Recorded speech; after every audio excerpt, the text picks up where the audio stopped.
بسم اللہ الرحمن الرحیم۔ السلام علیکم ورحمۃ اللہ وبرکاتہ۔ امام بخاری ریسرچ اکیڈمی سے شائع ہونے والے ہفت روزہ میگزین الجمعہ 21 صفر 1445 ہجری مطابق 8 ستمبر 2023 کے مضامین کی ریکارڈنگ پیش خدمت ہے۔ الحمدللہ رب العالمین وصلی اللہ علی النبی الامی الکریم۔ اما بعد، ذکر انبیاء، آخری نبی حضرت محمد صلی اللہ علیہ وسلم، قسط نمبر 47، جنگ خندق یعنی جنگ احزاب، شوال سن 5 ہجری۔ یہودی قوم نے ہمیشہ اسلام اور مسلمانوں کو نقصان پہنچانے کی کوشش کی۔ نبی کریم صلی اللہ علیہ وسلم کے دور میں بھی انہوں نے بار بار اپنی خباثت دکھائی۔ ان کی شرارتوں کے کچھ واقعات اس سے پہلے ہم بتا چکے ہیں۔ اس بار انہوں نے جو خباثت کی وہ سب سے بڑھ کر تھی۔ یہود کے 3 بڑے قبیلے تھے، بنو قینقاع، بنو قریظہ اور بنو نذیر۔ ان میں سب سے زیادہ فسادی بنو نذیر تھے۔ انہوں نے نبی کریم صلی اللہ علیہ وسلم کو شہید تک کرنے کی کوشش کی، جس کی وجہ سے حضور اکرم صلی اللہ علیہ وسلم نے انہیں مدینے سے نکال دیا تھا۔ ان میں سے اکثر لوگ مدینے سے نکل کر خیبر چلے گئے۔ خیبر مدینے سے شام کے راستے پر تقریباً 150 کلومیٹر دور ہے۔ یہاں پہنچ کر انہوں نے مسلمانوں کو جڑ سے ختم کرنے کا لمبا منصوبہ بنایا۔ اس کی ڈیٹیل یہ ہے کہ بنو نذیر کے 20 سردار اور رہنما ہوئی بن اخطب کے قیادت میں قریش مکہ کے پاس گئے اور انہیں مسلمانوں کے خلاف جنگ پر ابھارا اور انہیں اپنی مدد کا یقین دلایا۔ قریش نے ان کی بات مان لی اور وہ تیار ہو گئے۔ اس کے بعد یہ لوگ عرب کے دیگر بہت سے قبیلوں کے پاس گئے اور انہیں بھی جنگ کے لیے تیار کر لیا۔ پھر یہ سارے قبیلے مقررہ پروگرام کے تحت مدینے پر حملہ کرنے کے ارادے سے نکلے۔ اس لیے چند دن کے اندر 10,000 کا لشکر جمع ہو گیا۔ یہ اتنا بڑا لشکر تھا کہ شاید اس وقت مدینے کی کل آبادی بھی اتنی نہ تھی۔ نبی کریم صلی اللہ علیہ وسلم غافل نہ تھے، آپ کے جاسوس ہر طرف پھیلے ہوئے تھے۔ اس لیے جیسے ہی یہ لشکر اپنی جگہ سے چلا، حضور کو خبر مل گئی اور حضور صلی اللہ علیہ وسلم نے ان سے بچاؤ کی ترکیب سوچ لی۔ نبی کریم صلی اللہ علیہ وسلم نے صحابہ کرام رضوان اللہ علیہم اجمعین سے اس سلسلے میں مشورہ کیا۔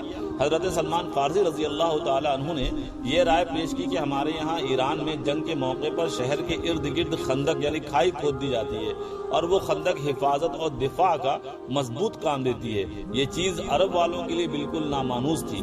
حضور اکرم صلی اللہ علیہ وسلم نے اس رائے کو پسند کیا اور خندق کھودنے کی تجویز پاس ہو گئی۔ سلسلہ جاری۔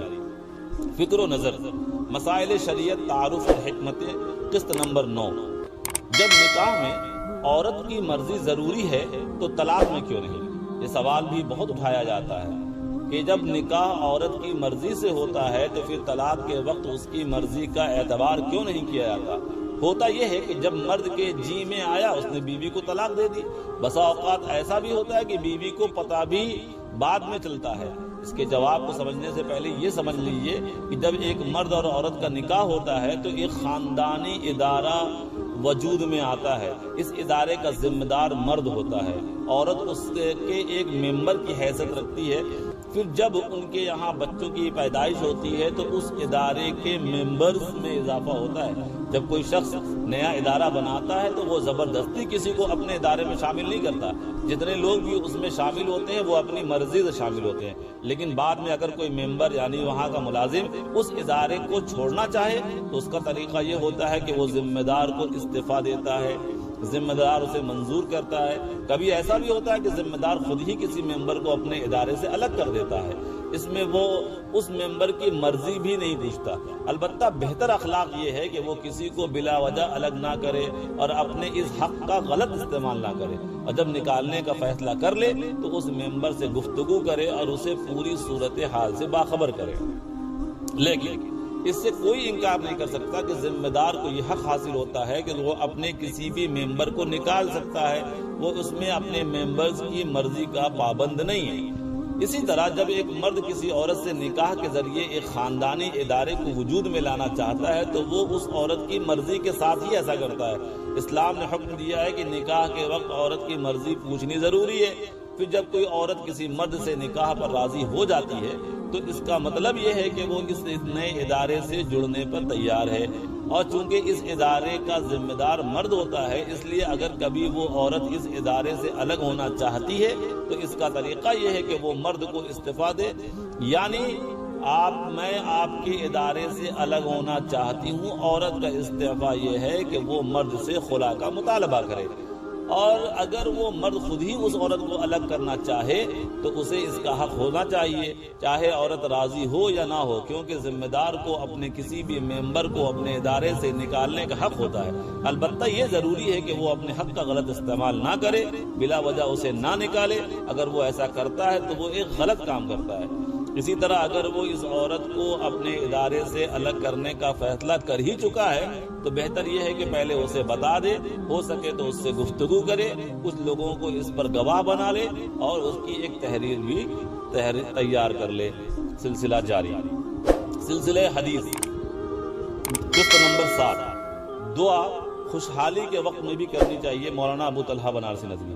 حضرت ابو ہریرہ رضی اللہ تعالیٰ عنہ روایت کرتے ہیں کہ نبی کریم صلی اللہ تعالیٰ علیہ وسلم کا ارشاد ہے کہ جو کوئی یہ چاہے کہ پریشانیوں اور تنگیوں کے وقت اللہ تعالیٰ اس کی دعا قبول فرمائے تو اس کو چاہیے کہ عافیت اور خوشحالی کے زمانے میں بھی کثرت سے دعا کیا کرے۔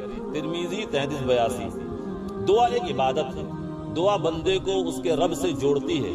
دعا کی وجہ سے اللہ اور اس کے بندے کے درمیان ایک خاص تعلق اور رشتہ پیدا ہو جاتا ہے۔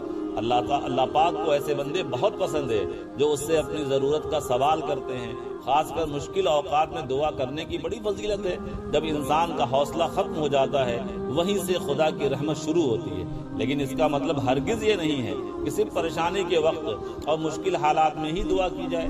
اپنے رب سے محبت کا تقاضا ہے کہ اسے شب و روز یاد کیا جائے، ہر وقت اس کے سامنے ہاتھ پھیلائے جائیں، اس کی دی گئی نعمت پر اس کا شکر ادا کیا جائے۔ لیکن اکثر یہ دیکھنے میں آتا ہے کہ انسان جب پریشان ہوتا ہے یا اس کا کوئی کام اٹک گیا ہوتا ہے تب تو وہ اللہ پاک سے بہت دل لگا کر دعا کرتا ہے اور لو لگاتا ہے، لیکن جب اسے کوئی خاص پریشانی نہ ہو یا وہ بہتر حالت میں ہو تو وہ یا تو دعا ہی کرنا بند کر دیتا ہے یا پھر لاپرواہی کے ساتھ بس رسمی سے دعا کر لیتا ہے۔ یہ تو انتہائی بے مروتی اور بے وفائی کی بات ہے۔ جو حدیث بتائی گئی اس سے پتہ چلتا ہے کہ اگر ہم یہ چاہتے ہیں کہ اللہ پاک پریشانی کے وقت ہماری دعا قبول کرے، مدد فرمائے، تو ہمیں خوشحالی کے وقت میں اس سے دعا کا تعلق باقی رکھنا چاہیے۔ مسائل: کئی سجدے تلاوت ایک ساتھ ادا کرنے کا حکم۔